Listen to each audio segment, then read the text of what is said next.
Hello दोस्तों, तो कैसे हैं आप लोग? बढ़िया। तो शुरू करते हैं बिना किसी देरी के। तो पिछले वीडियो में हमने देखा था कि रॉक्सी गांव छोड़कर चली गई होती है। तो अभी आगे शुरू करते हैं। रूडी बोलता है वह बहुत अच्छी लड़की थी जो मुझे एक अनोखा गिफ्ट देकर गई है, जिससे मुझे अभी बाहर जाने में डर नहीं लगता। जिससे मेरी पास्ट लाइफ में मैं बहुत अकेला था, लेकिन अभी मैं दोबारा बाहर जाकर कई दोस्त बनाऊंगा। अब मैं वाकई में बाहर जा सकता हूँ। फिर हम देखते हैं रूडी अपने बेड के नीचे कुछ ढूंढ रहा होता है और वो चीज उसे मिल भी जाती है। हम देखते हैं वो और कुछ नहीं, रॉक्सी की पैंटी होती है, अंडरवियर होती है। फिर सीन शिफ्ट होता है और हम देखते हैं पॉल जेनिथ से मस्ती कर रहा होता है। तभी रूडी आता है और बोलता है, मम्मी पापा मैं बाहर खेलने जा सकता हूँ? तो वो बोलते हैं बिल्कुल तुम जा सकते हो। तो जेनिथ पॉल से बोलती है अब हमारा बेटा बड़ा हो गया है। तो रूडी बोलता है तुम किस बारे में बात कर रहे हो? तो पॉल बोलता है बाहर जाकर रोना मत। तो रूडी बोलता है मैं अभी बड़ा हो गया हूँ। पॉल बोलता है मुझे तुम अभी बच्चे की तरह हरकतें करते हुए दिख रहे हो। रूडी बोलता है तुम्हें बड़े बेटे के साथ ऐसा नहीं करना चाहिए। तो पॉल बोलता है कोई बात नहीं, आते हुए तुम कितनी गर्लफ्रेंड लाने वाले हो, 2 या 3? रूडी बोलता है मैं मम्मी की तरह एक लड़की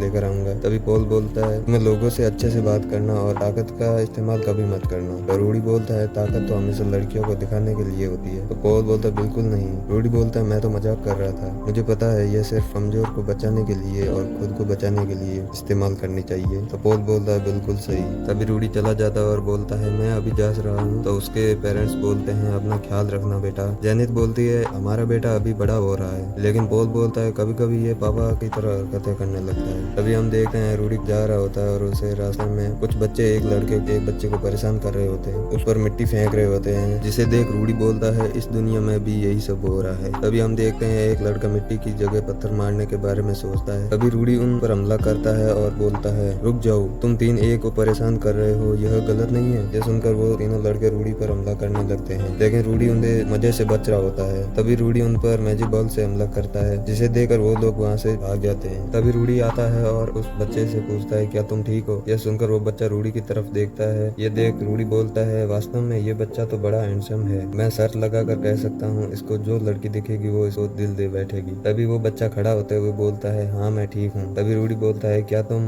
उधर मुंह करके खड़े रह सकते हो? तो वो बिना सवाल किए खड़ा रह जाता है। तो रूडी उसको साफ करने के लिए वाटर बॉल से पानी गिराने लगता है, लेकिन ये देखकर वो बच्चा डर कर भागने लगता है। लेकिन रूडी उसे पकड़कर नहलाने लगता है और बोलता है कपड़े घर पर जाकर साफ कर लेना। यह देखकर वो बच्चा रूडी को थैंक यू बोलता है। तभी उसका सिर दिखता है जिस पर हरे रंग के बाल होते हैं। तो रूडी को रॉक्सी की बात याद आने लगती है, जिसे देख रूडी उसको ललाट देता है जिस पर कोई लाल पत्थर नहीं था। यह देख रूडी एक सांस लेता है और बोलता है इससे कोई खतरा नहीं है, लेकिन इसके कान अलग है। फिर हम देखते हैं रूडी उसके बाल सुखा रहा होता है विंड मैजिक से और बोलता है तुम्हें वो बच्चे जब तक परेशान करते रहेंगे जब तक तुम उनसे सामना नहीं करोगे। तभी वो बच्चा बोलता है तुम्हें कुछ फर्क नहीं पड़ता कि मैं कैसा दिख रहा हूँ? यह सुनकर रूडी बोलता है मेरी टीचर भी एक डीमन है और उनके जैसी तुम भी हो और उनके जैसे तुम भी हो। यह सुनकर वो बच्चा बोलता है मुझे नहीं पता, मेरे पापा बोलते हैं तुम डीमन नहीं हो, मेरे पापा एक हाफ एल्फ है। यह सुनकर रूडी बोलता है कि इस दुनिया में एल्फ भी है। तभी वो बच्चा बोलता है लेकिन मेरे बालों का कलर मेरे मम्मी पापा से अलग अलग है और वो फूट फूट कर रोने लगता है। यह देख रूडी उसे चुप कराने की कोशिश करने लगता है और फिर सीन शिफ्ट होता है और हम देखते हैं रूडी और वो बच्चा कहीं पर जा रहे होते हैं। तभी वो बच्चा बोलता है तुमने मेरी हेल्प क्यों की? तो रूडी बोलता है मेरे पापा ने मुझे कमजोरों का साथ देने के लिए बोला है। वो बच्चा बोलता है लेकिन वो अभी तुम्हें अपने साथ नहीं खिलाएंगे। तो रूडी बोलता है ऐसा है तो मैं तुम्हारे साथ खेलूंगा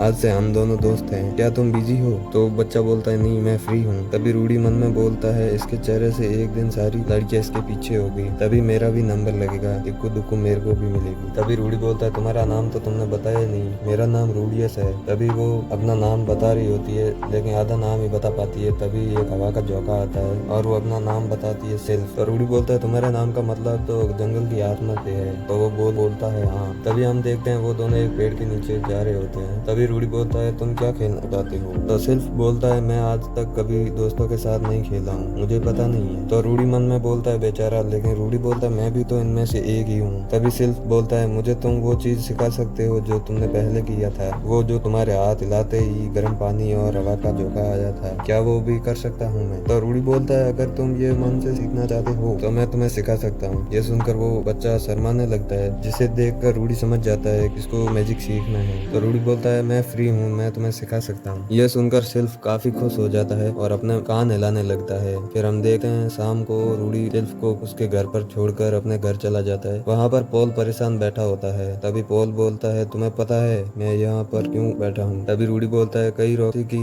पैंटीज वाली बात तो नहीं है? फिर बोलता है मुझे नहीं पता। तो पॉल बोलता है तुमने सोमल के बेटे को मारा था। तो रूडी मन में सोचता है कि आज जिस लड़के को मारा था उसकी बात कर रहे होंगे। तभी रूडी कुछ कहने ही वाला होता है, तभी पॉल बोलता है तुम कुछ गलती करते हो तो तुम्हें सॉरी बोलना चाहिए। तभी रूडी बात बताने वाला ही होता है, लेकिन पॉल बीच में ही उसे चुप करा देता है और बोलता है बहाने मत बनाओ। यह सुनकर रूडी मन में बोलता है लगता है यह अब मेरी बात सुनने को राजी ही नहीं है। मैं माफी मांग कर यहाँ से निकल सकता हूँ, लेकिन यह पॉल के लिए अच्छा नहीं होगा। तभी पॉल बोलता है तुम चुप क्यों हो। तो रूडी बोलता है मैं कुछ बोलूंगा तो तुम मेरे ऊपर चिल्लाओगे और तुम्हारा बच्चे को डरा कर माफी मंगवाना चाहते हो, जबकि उसको कुछ बोलने भी नहीं देते क्योंकि आप बड़े हो। यह सुनकर पॉल रूडी को एक थप्पड़ मार देता है, जिससे रूडी नीचे गिर जाता है। रूडी खड़ा होकर बोलता है पापा मैं अब तक एक अच्छा बच्चा बनकर थक गया हूँ। तो पॉल बोलता है मुझे भी यही लगता है। तो रूडी बोलता है तुम्हें मुझे नहीं लगता, मैं काफी मदद करता हूँ आपका भरोसा जीतने के लिए, और आपने मुझे कोई बात बताने से पहले ही मुझे मार कर चुप करा दिया। तो पॉल बोलता है लेकिन उस लड़के को सच में लगी थी। तो रूडी बात बीच में काटते हुए बोलता है अगर यह बात है तो मैं कोई माफी नहीं मांगूंगा। तो पॉल बोलता है मुझे बताओ वहाँ पर क्या हुआ। रूडी बोलता है आपने मुझे बताने से मना किया है, लेकिन आप बेफिक्र रहिए पापा, अगली बार जब मैं उन 3 लड़कों को किसी बेसहाय बच्चे को परेशान करते देखूंगा तो मैं भी उनका साथ दूंगा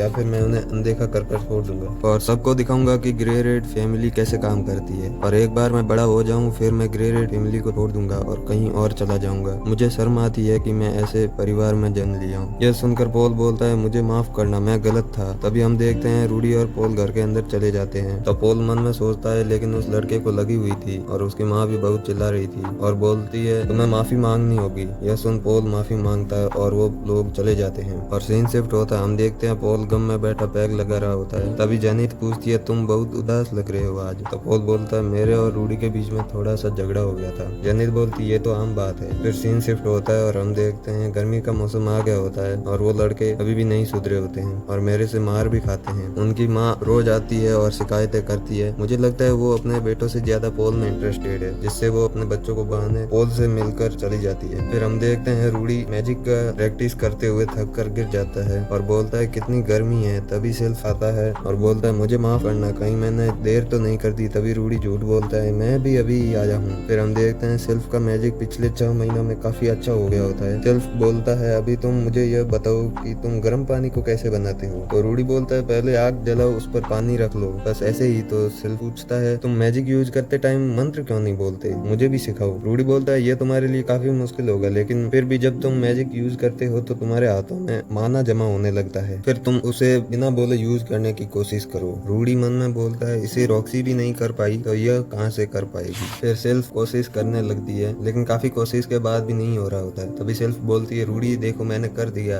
और काफी उछल कूद करके खुश होने लगती है और इधर उधर भागने लगती है। तभी हम देखते हैं रूडी और सेल्फ थक जाते हैं और रूडी सेल्फ को देखकर बोलता है ये काफी सुंदर है, मैं एक मर्द होने के बावजूद भी ये सोच रहा हूँ, मुझे बहुत जलन हो रही है। मेरी पिछली लाइफ में एक बचपन की दोस्त थी जिसकी कुछ टाइम पहले ही शादी हुई थी, मैंने वो मौका भी खो दिया। तभी बारिश होने लगती है, जिसे देखकर वो दोनों भागते हुए रूडी के घर पर जाते हैं, जहाँ पर लीलिया सूखे कपड़े लिए हुए बैठी होती है। जिसे देख रूडी लीलिया को थैंक्स बोलता है और सिल्फ को लेकर ऊपर चला जाता है, जहाँ पर रूडी कपड़े उतार कर तैयार हो जाता है और सिल्फ से बोलता है तुम भी जल्दी आ जाओ, अगर तुम कपड़े नहीं उतारोगे तो तेरे को सर्दी लग सकती है। जिसे देख सिल्फ शर्माने लगता है। फिर रूडी बोलता है जल्दी तुम्हारे हाथ ऊपर करो, और रूडी मन में बोलता है तुम अब बड़ा हो गया है, यह तुझे खुद से करना चाहिए, और उसके कपड़े उतारने लगता है, जिससे सिल्फ की एक निक्कर बचती है। तो रूडी उसे भी उतार देता है, लेकिन सिल्फ को काफी शर्म आ रही होती है। तभी रूडी बोलता है शर्मा क्यों रहा है, मैं भी एक लड़का हूँ, और उसके अंडरवियर उतारने लगता है। तो सिल्फ उसे मना कर देता है, लेकिन फिर भी रूडी जबरदस्ती उसके अंडरवियर उतारने लगता है। तो सिल्फ जोर से बोलता है नहीं ऐसा मत करो। तो रूडी उसे छोड़कर टब के अंदर बैठने का नाटक करता है। तभी रूडी आता है और उसे एक झटके से सिल्फ के अंडरवियर भी उतार देता है, जिससे सिल्फ रोने लगती है। उसे देख रूडी बोलता है ये तो एक लड़की है, मैंने आज से पहले हेडफोन लगा लो भैया, जूते चप्पल नहीं खाने तो मैंने आज से पहले औरतों को टीवी में काफी बार देखा है, लेकिन सिल्फ को पहली बार देख रहा हूँ। अभी इतना ही बोलूंगा। अभी क्या देखने की बात चल रही है ये तो तुम अच्छी तरह से जान गए हो भैया, मैं यूट्यूब के चक्कर में पूरा नहीं बताऊंगा। तभी पॉल दौड़ता हुआ आता है और बोलता है क्या हुआ। फिर सीन शिफ्ट होता है और हम पॉल और रूडी को नहाते हुए देख रहे हैं, और पॉल बोलता है तुमने ऐसा क्यों किया। तो रूडी सॉरी बोलता है और बोलता है मैंने सोचा उसे ठंड लग रही होगी इसीलिए मैंने कपड़े उतारे। पॉल बोलता है उसने मना किया था ना। रूडी बोलता है हाँ मैं आगे से ध्यान रखूंगा। पॉल बोलता है तुम्हें अभी से उन चीजों में इंटरेस्ट है, लेकिन तुम किसी को फोर्स नहीं कर सकते। रूडी सॉरी बोलता है। पॉल बोलता है कि मेरे को सॉरी बोलने का कोई फायदा नहीं है, तो मैं सेल्फी से सॉरी मांगनी चाहिए। यह सुनकर रूडी बोलता है सिल्फी क्या वो मुझे माफ कर देगी? तो पॉल बोलता है अगर तुम अच्छे से माफी मांगोगे तो शायद कर देगी। फिर रूडी और पॉल नीचे आते हैं जहाँ पर सिल्फी जेनी के सामने बैठी होती है। रूडी सिल्फ से बोलता है मुझे नहीं पता था कि तुम एक लड़की हो, मैंने तुम्हारे छोटे बाल देखकर सोचा तुम एक लड़के हो। यह सुनकर सिल्फी रोने लगती है जिसे देख पॉल बोलता है मैंने जितना सोचा था ये तो उससे भी ज्यादा बेवकूफ निकला। फिर अगले दिन हम देखते हैं पॉल और रूडी शॉर्ट प्रैक्टिस कर रहे होते हैं जिससे रूडी थक जाता है और वो बैठ जाता है। तो पॉल बोलता है क्या अभी तक तुम्हारा सिल्फी से झगड़ा चल रहा है? रूडी बोलता है हाँ, मेरी तलवारबाजी में भी मन नहीं लग रहा है। पॉल बोलता है क्या मेरे से कुछ सलाह लेना चाहते हो? रूडी बोलता है हाँ प्लीज। तो पॉल मजे लेते हुए बोलता है मुझे नहीं पता। तो रूडी बोलता है कि क्या मैं तुम्हारे जूते चाटूं? तो पॉल बोलता है सुनो रूडी, औरतें आदमी की ताकत को पसंद करती है लेकिन वो हमारी कमजोरी भी पसंद करती है। ऐसा सोचो अगर तुमसे कोई ताकतवर हो और तुम्हारे वो कपड़े उतार देगा तो तुम्हें कैसा लगेगा? तो रूडी बोलता है मेरे को डर लगेगा। पॉल बोलता है बिल्कुल सही, तो तुम उसे कोई तुम्हारी कमजोरी बताओ। रूडी बोलता है लेकिन कैसे? पॉल बोलता है एक सच्चे मर्द बनो और सिल्फी के सामने खड़े हो जाओ और उसको अपनी आंखों में आंखें डालकर देखो, जिससे वो तुम्हें नजरअंदाज नहीं कर पाएगी और तुम लगे रहे तो वो फिर से तुमसे बात करने लगेगी। रूडी बोलता है अगर यह काम नहीं किया तो? पॉल बोलता है मैं तुम्हें और आइडियाज बता दूंगा। तभी सिल्फी आ जाती है जिसे देख रूडी की फटके चौसठ हो जाती है। तभी पॉल उसे धक्का दे देता है जिससे रूडी सिल्फी के पास पहुंच जाता है। रूडी बोलता है मैंने काफी दिनों से तुम्हारा क्यूट चेहरा नहीं देखा, तुम काफी प्यारी लगोगी अगर तुम अपने बाल लंबे रखती हो तो। सिल्फी बोलती है नहीं, मेरे ऐसे ही ठीक हूँ। तभी रूडी बोलता है तुम मुझे अभी पसंद नहीं करती हो, जिसे सुन सिल्फी बोलती है मैं तुम्हें हेट नहीं करती, क्या हम पहले की तरह नॉर्मली दोस्त बनकर रह सकते हैं? यह सुनकर रूडी काफी खुश हो जाता है और मन में बोलता है मुझे इसके साथ अच्छे से रहना होगा। तभी पॉल आता है और दोनों को गले लगा देता है। फिर बोलता है मैं अपने 6 साल के बच्चे को क्या क्या सिखा रहा हूँ। और इसी के साथ ये एपिसोड पूरा हो जाता है। मैं कोशिश करूंगा कि एपिसोड बहुत जल्दी अपलोड करने की कोशिश करूँ क्योंकि मेरे को टाइम नहीं मिलता है। आज मैं अभी रात को 4 बजे ये रिकॉर्ड कर रहा हूँ, तो देखते हैं कब तक ये आपके पास पहुंची है। चलो अपना ख्याल रखना, take care and good bye.